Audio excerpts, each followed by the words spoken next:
Muito bem, hoje é o culto da gratidão. Tem alguém que tem algum motivo para agradecer a Deus? Agora, tem alguém que tem mais de um motivo para agradecer a Deus? Olha aqui para mim, baixa a mão. Quantas vezes você já agradeceu a Deus pelo sol? Pastor, tem que agradecer, não é obrigação dele nascer todo dia? Esse aqui é um dos nossos problemas. Parece que a gente acorda e diz: sol, você já cumpriu com a sua obrigação? Ah, sim, muito bem. Lua, olhe para o seu irmão e diga: isso é bênção, irmão. Você já passou 5 minutos sem respirar? Tenta. Pedi uma ambulância aqui do SAMU para nos auxiliar.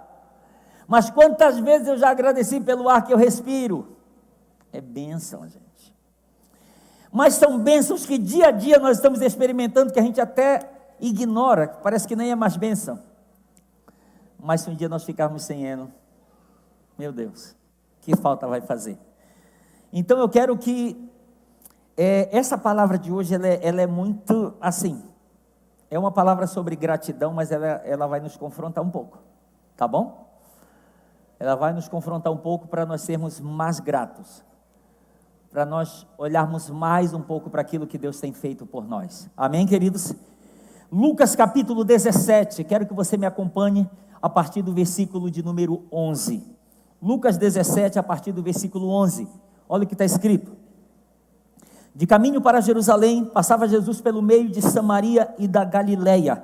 Ao entrar numa aldeia, saíram-lhe ao encontro 10 leprosos, que ficaram de longe e lhe gritaram, dizendo: Jesus, mestre, compadece-te de nós. Ao vê-los, disse-lhe Jesus: ide e mostrai-vos aos sacerdotes. Aconteceu que, indo eles, foram purificados. Um dos 10, vendo que fora curado, voltou dando glória a Deus em alta voz, e prostrou-se com o rosto em terra, aos pés de Jesus, agradecendo-lhe, e este era samaritano. Então Jesus lhe perguntou: não eram 10 os que foram curados? Onde estão os 9? Não houve porventura quem voltasse para dar glória a Deus, senão este estrangeiro? E disse-lhe: levanta-te e vai, a tua fé te salvou. Amém? O tema da nossa palavra de hoje é: onde estão os 9? Onde estão os 9? Esse é o tema da nossa palavra de hoje. Queridos, é bem provável que você já tenha ouvido muitas coisas a respeito da lepra, dessa doença terrível, que talvez seja a pior que a carne humana da qual a carne humana possa sofrer. É terrível. A hanseníase, conhecida como lepra, já deveria ter deixado de existir. Você sabia disso? Porque foi estabelecida uma meta que até o ano 2000 ela seria totalmente erradicada. Foi estabelecida essa meta, mas não sei lhe dizer o porquê que isso não aconteceu. Mas a gente sabe que houve uma combinação de vários medicamentos que fez com que o número de casos caísse significativamente. Agora, uma outra realidade é que cerca de 200 mil pessoas são infectadas com esta doença todos os anos. 200 mil pessoas. E a metade dessas pessoas, dessas 200 mil, se encontram na Índia, uma outra parte no nosso Brasil e uma outra parte na Indonésia. Isto é fato, são dados que comprovam isso. Certamente você já deve ter lido ou ouvido falar que essa doença, a lepra, na Bíblia, ela é usada como símbolo daquilo que o pecado é para a alma, ou seja, de como o pecado a contamina e a destrói. É feita essa analogia, essa comparação da lepra com o pecado, porque assim como a lepra é capaz de contaminar e destruindo Os órgãos de uma pessoa, da mesma forma o pecado, ele tem essa capacidade infeliz de contaminar alguém e de destruindo aos poucos a vida de uma pessoa. Então eu quero que você guarde esta comparação, porque é uma comparação bíblica, a gente olhando para isso é uma comparação bíblica. Eu quero que você guarde isso, porque a gente vai trabalhar um pouco em cima disso aqui. O texto que nós lemos, ele nos mostra a história de 10 leprosos que saíram ao encontro de Jesus ao mesmo tempo. Os 10 saíram ao encontro de Jesus ao mesmo tempo. Agora, perceba aqui uma coisa, que desses 10 leprosos, 9 eram judeus e 1 era samaritano. E a Bíblia diz que os judeus não se davam com o samaritano, e isso há muito tempo. Isso já era uma realidade. Judeus não se davam com o samaritano. Mas você há de concordar comigo que doenças e crises são capazes de unir até os inimigos.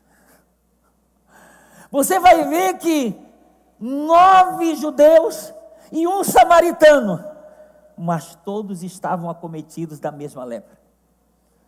E nessa hora ninguém é melhor do que ninguém. Nessa hora todos são leprosos, todos são carentes, são necessitados da misericórdia de Deus. Então nós percebemos que na hora da dor, na hora da aflição, você vai perceber que os piores inimigos, eles são capazes de unir em prol de um bem comum, que é buscar a sua cura, que é buscar o seu milagre. Quantos, agora pense comigo a questão da lepra e a questão do pecado, assim como a lepra contamina e destrói alguém, destrói a alma de alguém, também o corpo. Da mesma forma o pecado é capaz de contaminar e destruir o corpo, destruir a alma, destruir a vida de alguém. Agora pense comigo nisso aqui, quantos desses leprosos, o nosso amado Senhor Jesus, ainda vê em nossos dias, neste mundo contaminado pelo pecado? Pastor, quem são esses leprosos? São os pecadores, são os leprosos espirituais, não apenas 10, mas milhares e milhares e até milhões espalhados por este mundo, que estão enfermos em suas almas. Quantos e quantos leprosos Jesus não consegue encontrar ainda no nosso dia a dia? É um grande ato de misericórdia sabermos que o Filho unigênito de Deus tenha vindo a este mundo habitar em um verdadeiro leprosário. Ou seja, se este mundo está cheio de leprosos, você há de concordar comigo que é um verdadeiro ato de misericórdia de Jesus Cristo ter deixado a sua glória para vir habitar no meio de um verdadeiro leprosário. Foi por um ato de misericórdia, porque ele poderia por uma decisão ter decidido permanecer no céu, permanecer na glória e deixar o leprosário com todos os seus leprosos aqui, mas nós vemos a manifestação da graça, da misericórdia e da bondade dele. Amém? Dos 10 que foram curados, somente 1 voltou para agradecer, e este era samaritano. Aqui nós conseguimos ver, queridos, que Jesus, nós aprendemos que Jesus, independente de raça, cor, de credo, de região, de religião, ele é capaz de usar de misericórdia para com todos que o invocam de coração. E nessa hora, sem, separar, fazer discriminação de judeu, de gentil, de pobre, de rico, todos a uma estão clamando: Jesus, mestre, compadece-te de nós. Todos estão se vendo em uma mesma situação. Aqui ninguém é melhor do que ninguém. Aqui ninguém é mais importante do que ninguém. Todos estão em uma mesma condição. A maneira agradecida e feliz com que o samaritano voltou para louvar ao Senhor era um prenúncio do que o Evangelho iria fazer ao chegar também com os gentios. É como se ele tivesse sendo um instrumento para anunciar, assim como eu, um samaritano, um gentil, fui alcançado pela misericórdia, a minha vida, o meu retorno para agradecer está anunciando que este Evangelho está sendo liberado para alcançar também os não-judeus, para alcançar também os gentios, e é isso que aconteceu, é por isso que eu e você estamos aqui. Queridos, eu quero aproveitar a oportunidade para fazer algumas citações de um homem que até hoje é considerado como o príncipe dos pregadores. Eu estou falando de Charles Haddon Spurgeon.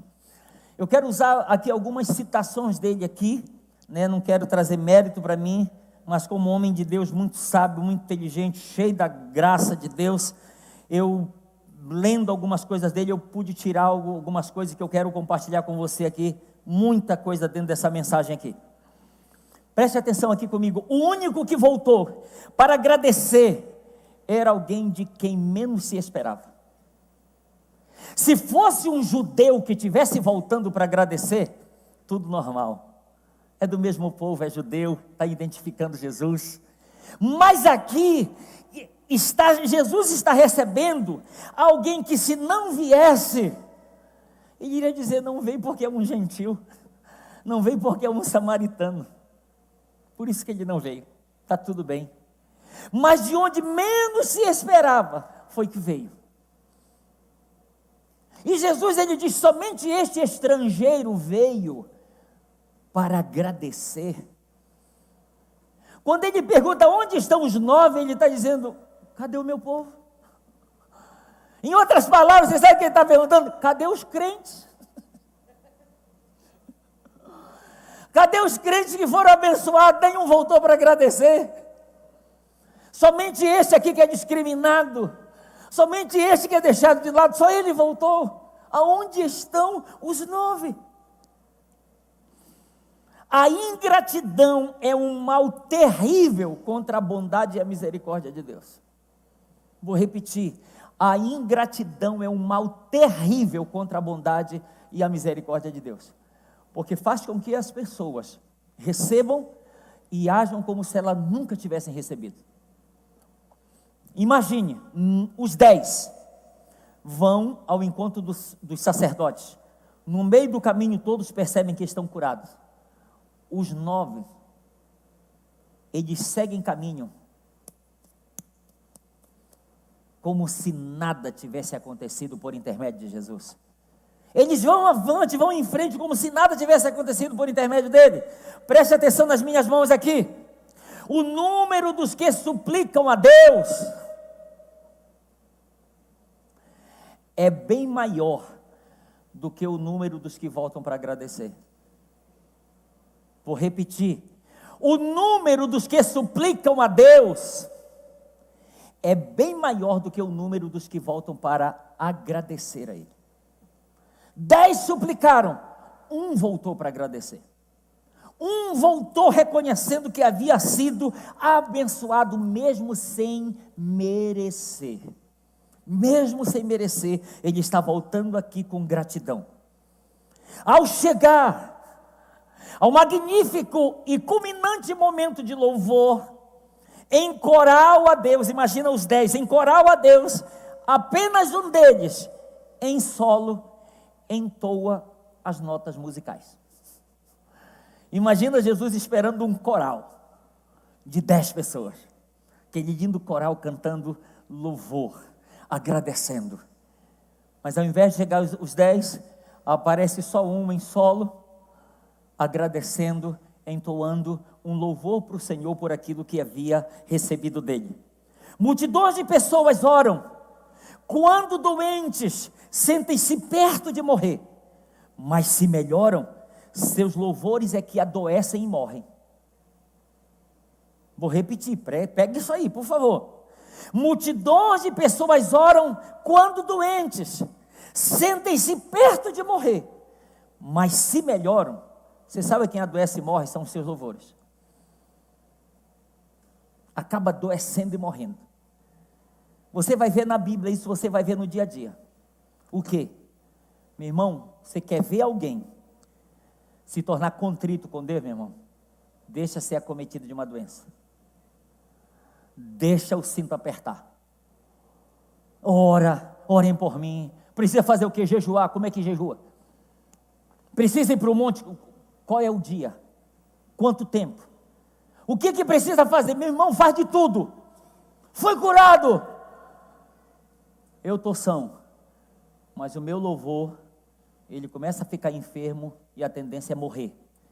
Porque não há gratidão, não há reconhecimento muitas vezes. É isso que muitas vezes acaba acontecendo, infelizmente. É profundamente triste, realmente, que haja mais oração do que louvor. E ouça, e quanto a nós, seguidores de Cristo, a maioria de nós ora mais do que louva. Vamos ser bem honestos. A maioria de nós, pastor, o que você está dizendo? Ora mais do que louva. Vamos traduzir aqui para ficar melhor. Pede mais do que agradece. A maioria de nós pede mais do que agradece. Orar, escute, orar não é um exercício tão celestial quanto louvar. A oração é feita para determinado tempo, o louvor é para a eternidade. E sendo bem honestos, não louvamos nosso Senhor na mesma proporção dos benefícios que recebemos. Você sabe aquela música que nós cantamos? Eu só quero tua presença. Me ajude aí. Me perdoe, mas eu duvido.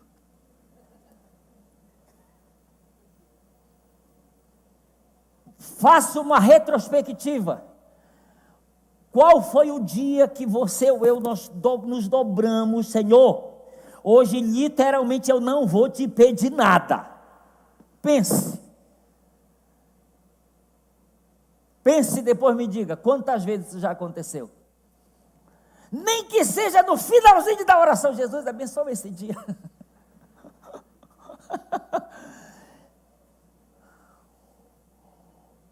Quem está comigo aí, gente?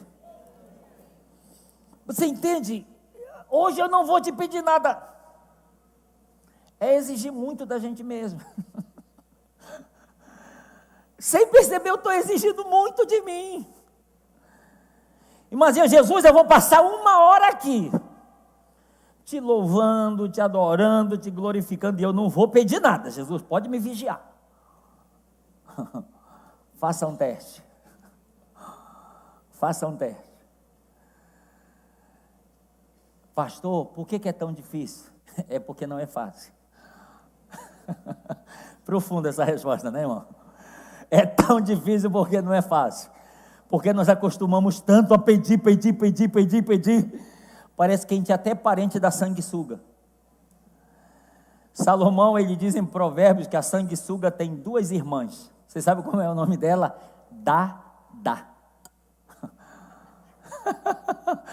Você já viu a sanguessuga no hospital com uma bolsa de sangue para doar? Não existe, ela pega sangue, me dá. Aonde ela cola, é para sugar, é para pegar sangue, ela não chega lá para dar. Então, muitas vezes, nós somos, parece a filha da sanguessuga. Deus, olha, amanhã eu vou agradecer, mas hoje eu só estou para pedir que o negócio está feio. Você sabe por que muitas vezes vem a ingratidão? Guarde isso aqui que eu vou lhe dizer. Você sabe por que muitas vezes a ingratidão ela acaba sendo tão grande dentro de nós? É porque nós não olhamos para o que nós já recebemos, nós olhamos para o que nós ainda não recebemos. Ao invés de olhar para o que nós já recebemos, a gente começa a olhar, eu já recebi isso, mas aquilo que eu estou pedindo há tanto tempo, Deus ainda não me deu.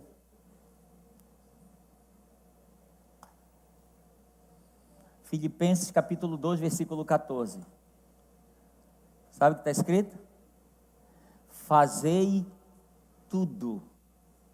Você sabe o que significa tudo no grego? Tudo. Outra resposta profunda. Tudo no grego significa tudo. Fazei tudo sem murmuração nem contenda. Tudo. Então, muitas vezes a gente está olhando porque não recebeu. E aí vem a ingratidão. Que a gente começa a reclamar porque ainda não chegou até nós. Você sabe o que às vezes acontece? Recebemos do Senhor um continente de misericórdia. E nós retornamos a Ele apenas com uma pequena ilha de louvor. Recebemos algo tão grande e devolvemos algo tão pequeno. Se os rendimentos da gratidão fossem pagos com maior honestidade, o tesouro de Deus transbordaria. É forte essa, não é não? Guarde isso aí, por favor. Vou repetir. Se os rendimentos da gratidão fossem pagos com maior honestidade, o tesouro de Deus transbordaria. Pastor, você está falando do quê? Escute. Se os rendimentos da nossa gratidão eles fossem pagos com maior honestidade, o tesouro de Deus transbordaria. Ou seja, nós não teríamos necessidade de fazer, queridos, vamos fazer uma oferta para missões. Não teria necessidade de, nas nossas reuniões, vir alguém para dar uma palavra de oferta, para lembrar os irmãos, porque senão, se não falar, ninguém dá. Não teria isso. Por quê, pastor? Porque a minha gratidão, ela iria que me forçar. Iria acontecer como acontecia. Você sabe o que está escrito nos evangelhos? Que Jesus, ele foi no templo e se sentou do lado do gasofilácio. Ficou sentado. Mas você sabe o que nos chama a atenção lá? É que o gasofilácio está lá na frente, grande, e as pessoas iam para ofertar. Não tinha pastora Neiva para dar palavra de oferta, não tinha ministério Atmosfera para estar com o gasofiláciozinho para receber. O povo ia espontaneamente, gente. Jesus viu quando a viúva foi colocar 2 moedinhas lá. Jesus viu quando os ricos foram e colocavam do que sobrava. Então não tinha ninguém para dar palavra de oferta, não tinha ninguém ali para receber a oferta, já estava lá e as pessoas espontaneamente iam fazer isso. Então, vou repetir, se os rendimentos da gratidão fossem pagos com maior honestidade, o tesouro de Deus transbordaria. Não haveria necessidade disso. Por quê? Há uma gratidão tão imensa, tão grande, que nos leva a fazer isso de coração. Não haveria, necessidade em nossas reuniões de falar sobre oferta, de falar sobre devolução de dízimo, porque isso seria uma expressão tão grande de gratidão. Oração é a nossa súplica, escute, oração é a nossa súplica de mendicância, mas parece que mais pobre é o mendigo que não louva quando recebe o favor. Em outras palavras, oração é a nossa súplica como um mendigo que está suplicando, mas parece que mais pobre é o mendigo que não louva quando recebe o favor, quando recebe a bênção. Então, mais pobre não é o que ficou doente, mais pobre é o que foi curado e não reconhece que foi curado com gratidão. Entende? Não tem uma palavra de gratidão para expressar para Deus. Nós tiramos com tanta frequência água da rocha da bênção e derramamos tão pouco oferta de libação diante do nosso Senhor Jesus.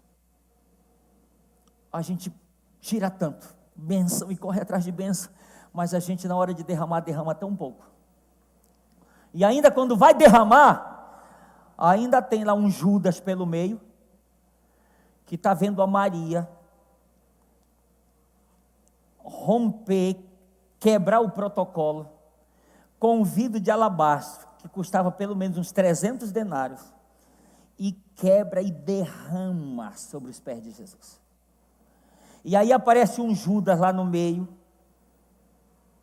Para que esse desperdício? Escute, para alguns é desperdício, para outros é investimento. Para o Judas, me perdoe da expressão, falo por causa da Bíblia, para o Judas que era ladrão, aquilo era desperdício, porque imagina ele estar olhando, se vender vai para dentro da bolsa, e eu sou o tesoureiro, tudo é meu. Para Judas era um desperdício, para Maria era um investimento que ela estava fazendo. É como se ela estivesse dizendo, olha, eu tenho tirado tanto da fragrância da água, da rocha, da bênção, e eu agora posso derramar um pouco da minha oferta de libação diante do meu Senhor. Eu estou derramando um pouquinho daquilo que Ele tem me dado, e eu estou fazendo isso de todo o coração. Olhe comigo, por favor, o que está em Lucas, capítulo de número 17. Eu vou ler um versículo agora.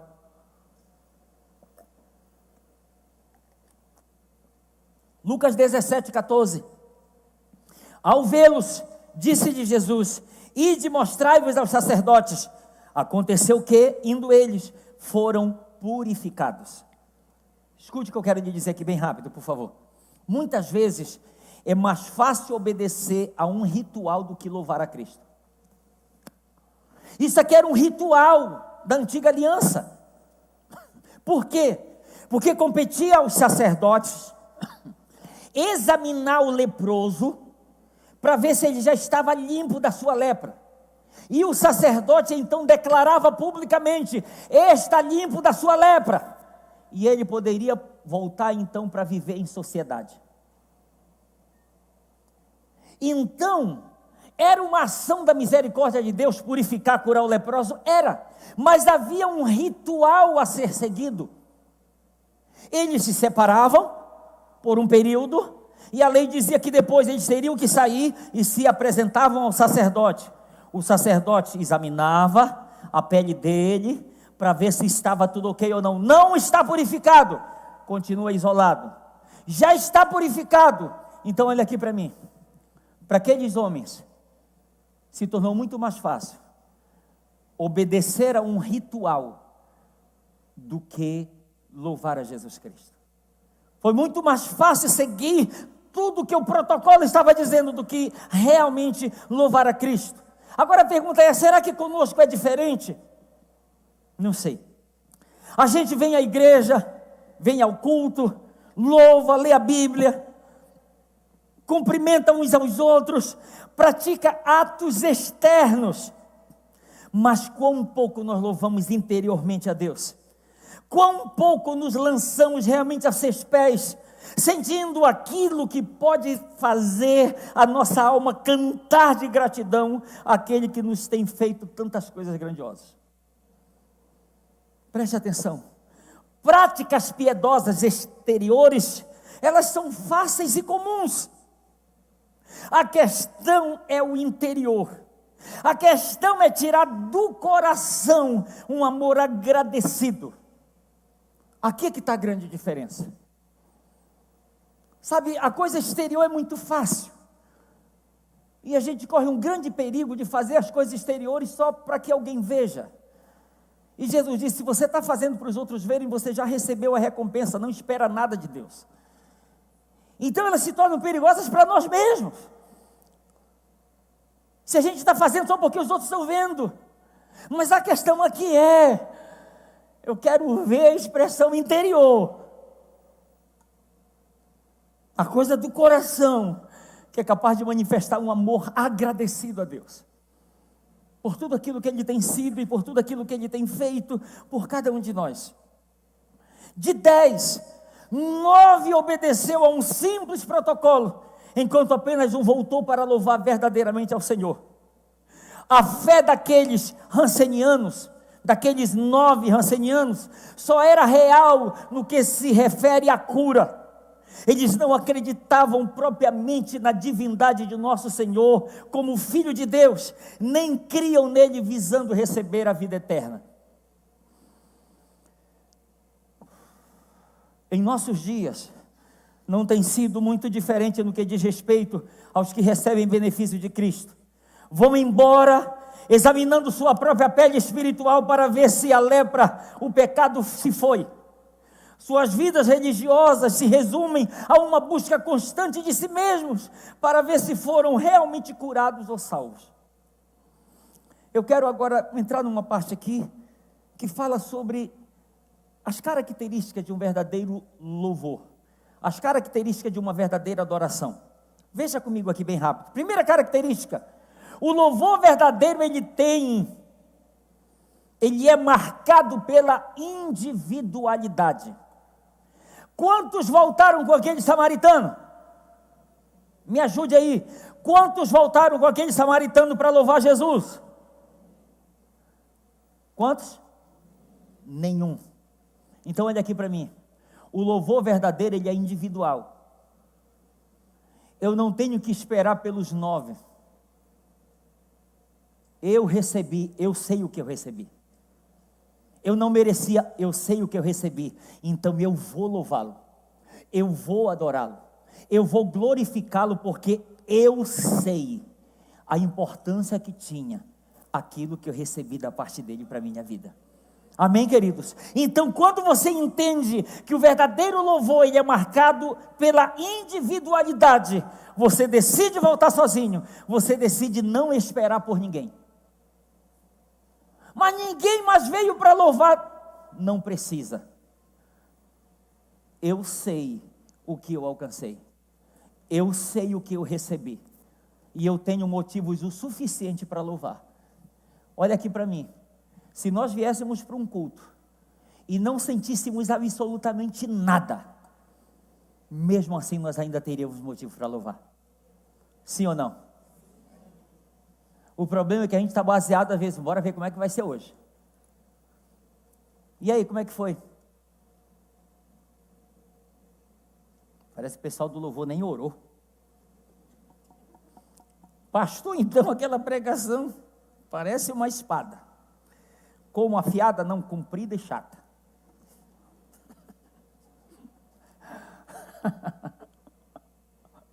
Diga assim comigo, o verdadeiro louvor, ele é marcado pela individualidade. Então, com muito amor, por favor, olhe para alguém e diga, não espere se você foi o beneficiado. Decida ir só ao encontro de Jesus para louvá-lo. Amém? Segunda característica da verdadeira gratidão. O verdadeiro louvor, ele tem presteza. Pastor, o que é presteza? É prontidão, é agilidade. O verdadeiro louvor, ele tem prontidão, ele tem agilidade. Escute, quando o coração está cheio de amor por Cristo, não precisa esperar. Vou repetir, quando o coração está cheio de amor por Cristo, não precisa esperar. Quem é que vai começar? Eu, porque eu sei o que eu recebi. Você não vai esperar para chegar junto com os outros? Não. Eu estou apressado para chegar, para agradecer, porque eu sei o que Ele me deu, eu sei o que eu alcancei, e eu tenho motivos para estar aqui, para louvar e para glorificar a Ele. Amém? Terceira característica da verdadeira gratidão. O verdadeiro louvor, ele tem intensidade. O texto nos fala que ele voltou louvando a Deus em alta voz. A minha esposa, acho que alguns já ouviram, lembra disso? A minha esposa tem uma expressão que ela diz que ela não gosta de orar perto de crente panela de pressão.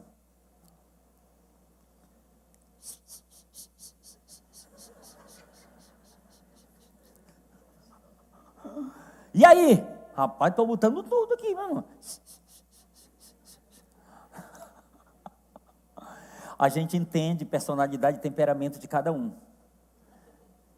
Mas você precisa ter consciência que do seu jeito, você está sendo intenso para Deus. Com muito amor eu falo, porque senão você veio passar 1h40 aqui, perdendo tempo. Entende? Quem está me entendendo aqui, gente? Imagina esse homem em alta voz. Jesus, obrigado porque eu fui purificado da minha lepra. Eu era leproso, eu não merecia. Eu clamei ao Senhor por misericórdia. O Senhor se voltou para mim e me curou. Eu estou aqui para te agradecer. Em voz alta ele fez. Agora você sabe qual é um dos problemas? É o irmão que está do nosso lado. Por quê, pastor? Porque às vezes a gente está assim, olha.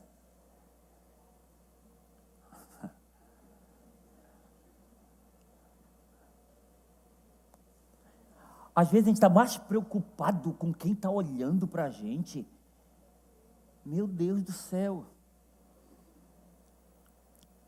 Você entende isso? Parece que, meu Deus, aquilo acaba se tornando um peso.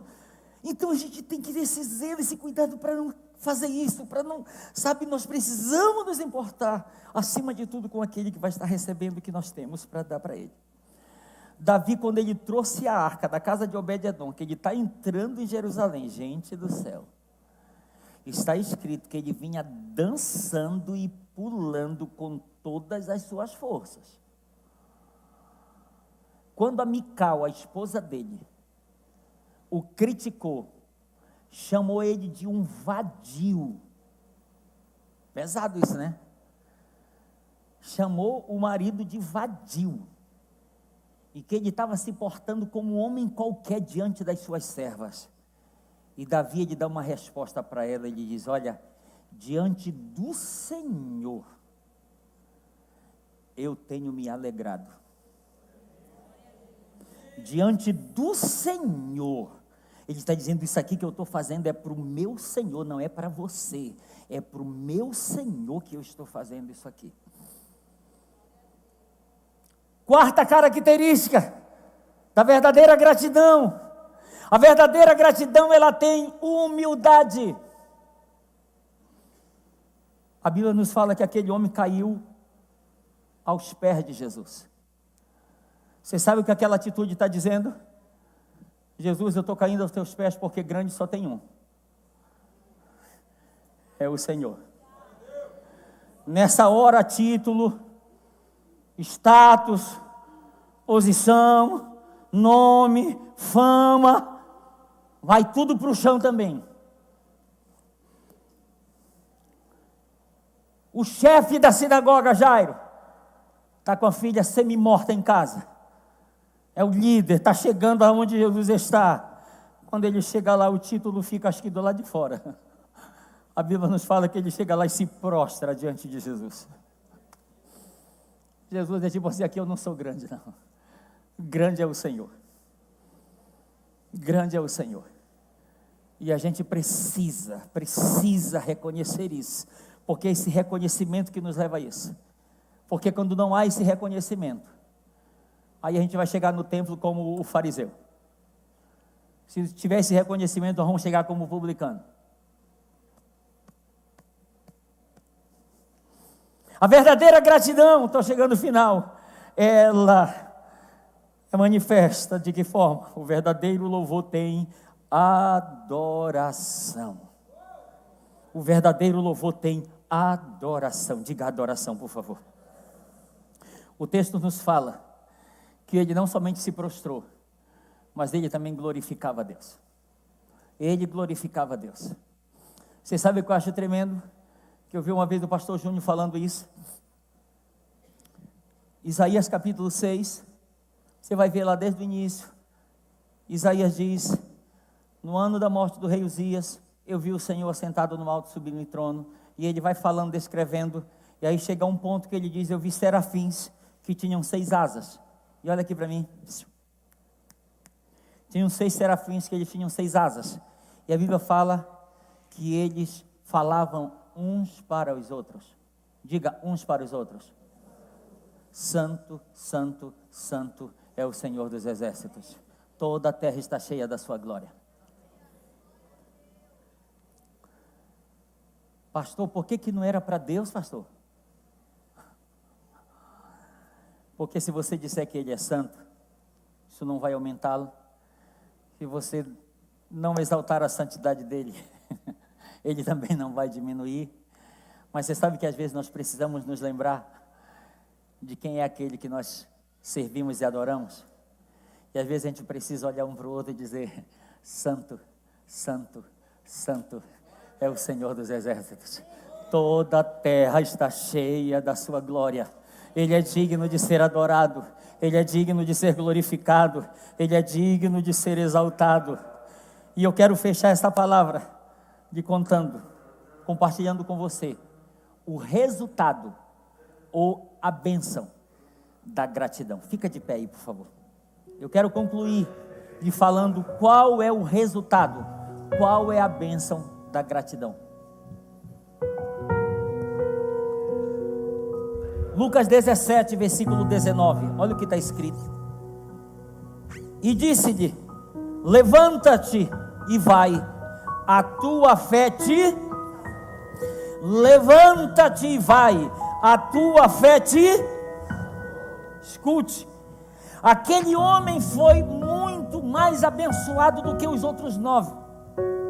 Os 9 foram curados, amém, glória a Deus por isso, mas eles não foram tão abençoados como aquele samaritano. Ele recebeu a bênção maior. O Salvador declarou àquele homem o que ele não declarou a nenhum outro. Ele disse: vai-te, a tua fé te salvou. Escute uma coisa que eu quero lhe dizer. Isto aqui que eu vou lhe dizer, entenda, isso aqui não é falta de fé. Existem muitos que nunca serão curados, mas serão salvos.